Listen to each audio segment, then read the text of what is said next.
Ladies and gents, how are you doing? Communist Steptoe is doing the rounds again today on social media. So before I show you the video and then promptly rip his argument to shreds, I have to quickly address a comment that was made, several comments that were made to me yesterday, whinging quite bitterly about my somewhat scornful treatment of our northern neighbours. Fred Kitchens here says, "Shame you can't cover a Scottish news story without making derogatory comments about Scottish people. Typical English superiority." Well, I'll stop you there, Fred.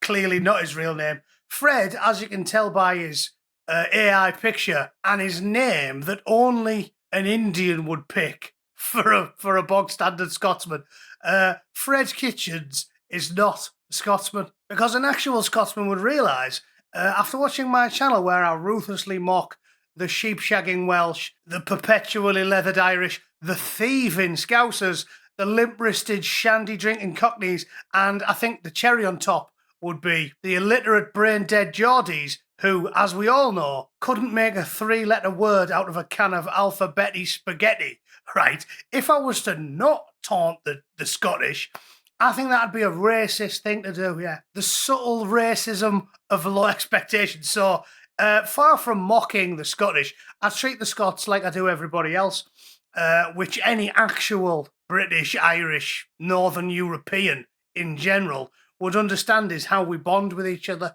with endless mockery. Rabsy Nesbitt was a 1980s Rabbie Burns, as far as I'm concerned, and he dropped much working class wisdom on my shoulders when I was a lad. So I don't view it as mockery at all, especially if the choice of representing Scotland, modern Scotland, is a picture of Rabsy Nesbitt or this fella. This fella here. Yeah, I think I'll take Rab. Thanks very much. And I dare say the majority of your countrymen feel the same, or at least those who don't miss outdoor toilets.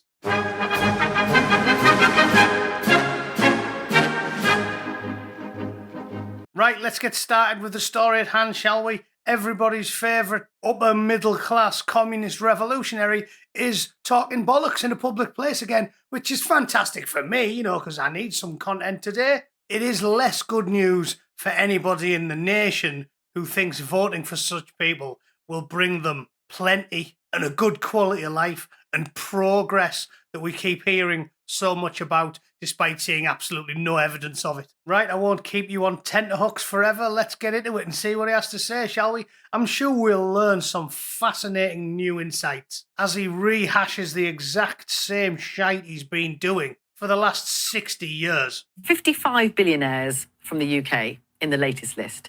Is it a good thing or a bad thing? Terrible. And they're growing up each year, the number of them. And the number of global billionaires is going up. Global inequality is rising.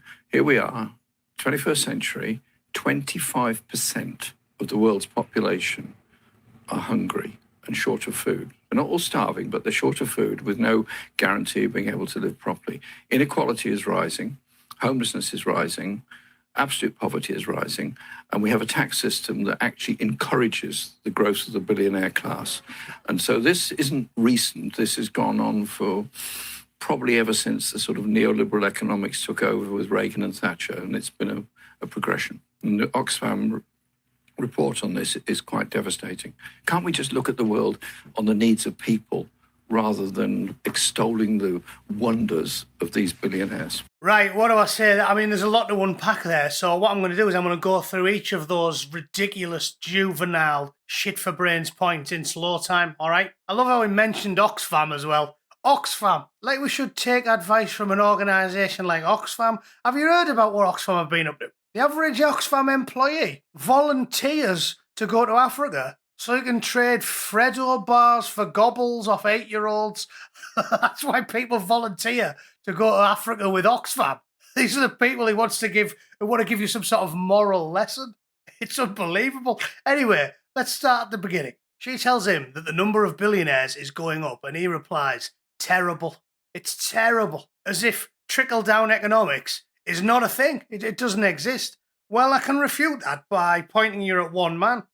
Or more specifically, one man's income tax bill. Elon Musk says he'll pay over $500 billion in taxes over his lifetime. What the math says and how to lower your tax bill. Yeah, how much income tax do you think Jezza's paid? In fact, Jezza, being a public servant, is a parasite, isn't he? Because every single penny he's ever earned has been paid by you. Private industry, private businesses generate wealth, create products people like, make your life better.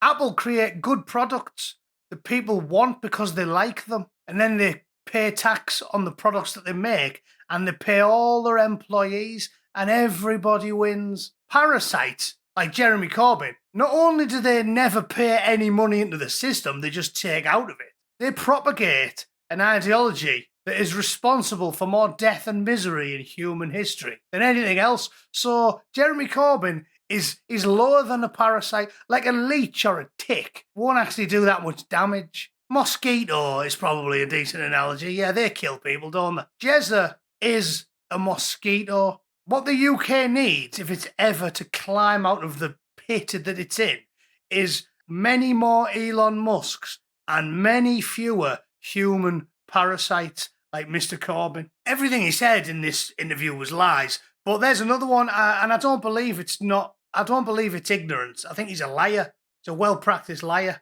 When he says global inequality is rising, when is he comparing us to? When? Do you think the globe was more equal in, I don't know, 1826, 1926 than it is now? No.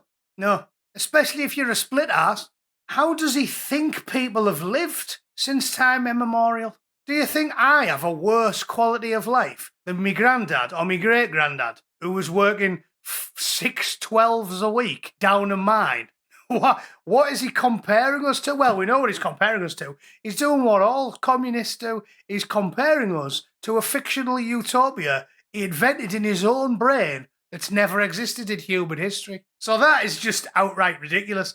If you think more people are hungry now than there were 100 years ago, you don't know anything. You don't know anything. Indians weren't eating pizza in the 1950s, Jezza, you absolute plank. Absolute poverty is rising? Definitely not. Globally, it isn't.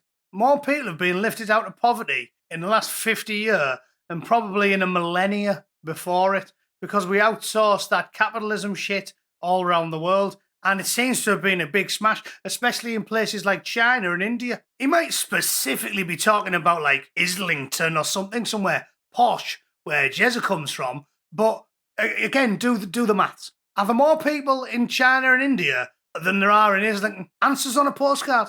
And then this is the best bit. We have a tax system that actually encourages the growth of the billionaire class. Just get your head around that statement. We have a system that encourages the growth of rich people. Apparently that's a bad thing. Yeah, it must be shit being rich. Think of that. As I said, I don't believe anybody with a fully functioning brain can actually think this ideology, which has been tried and failed and killed millions every time they've utilised it. I don't believe that anybody with a fully functioning brain actually thinks this stuff.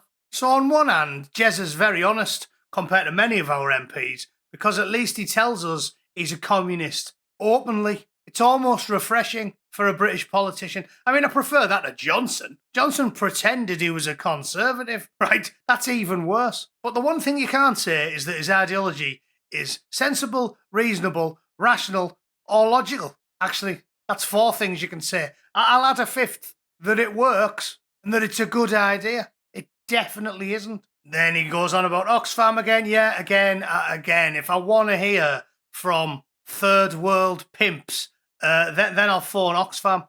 But I don't, so I won't. Can't we just look at the world on the needs of people rather than extolling the wonders of these billionaires? Because what have they done? What have they done? Right, ridiculous. The people. Most people are useless, Jezza. Most people are useless. If there's a tragedy, there's a few elite people who sort shit out, and everybody else sits at home with a thumb up their arse worrying about it. Yeah, like on Armageddon, 99% of people do nothing. It's a few rocket scientists and Bruce Willis who go up to take care of the meteor. Right, that's the way it works. What people like Elon Musk do is they create things from nothing. In his case, he's made the internet global. So poor kids in Africa and the Middle East and Asia and anywhere else scruffy can actually get on the internet, which is pretty amazing, really. Surely that's a good thing. The more kids with access to knowledge, that's a good thing, isn't it? He created that himself. It wasn't the government, it was him. He created the reusable rockets. And while he was doing it, he employed thousands and thousands of people. SpaceX on their own employ. Last count, it was about 10,000 people, something like that. Tesla, tens of thousands of people.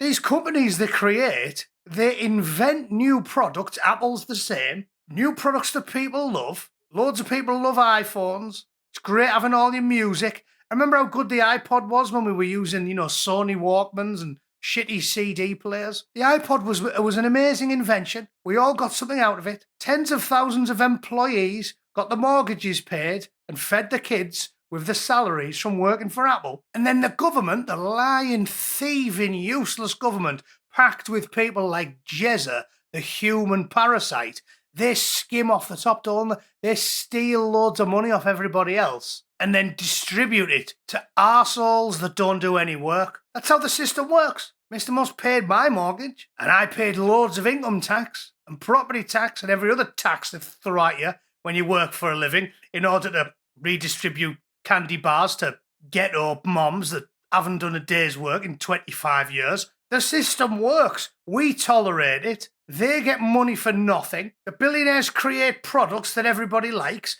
and we choose to buy them. And every step of that process, the parasites in the government are skimming off the top. So I can't say how there's any negatives to the capitalist system there. It works for 99% of people. If you're not willing to do any work and you're very, very lazy or very, very stupid, it probably won't work for you. But it's the best we've ever managed to come up with, isn't it? Well, no, not now, because now we're not really doing capitalism anymore now.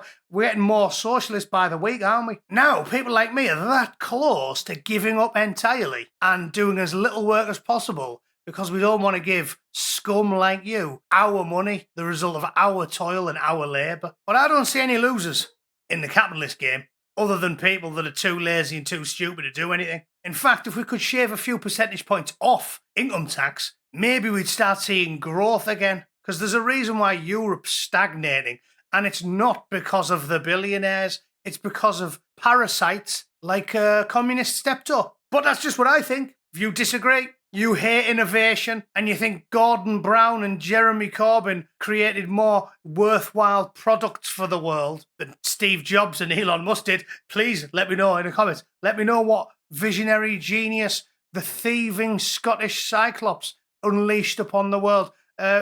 Was it before or after he sold all of our gold? Please let me know down below. All right. Thanks for tuning in, everyone. I'll see you all tomorrow. Toodle pip. Cheers.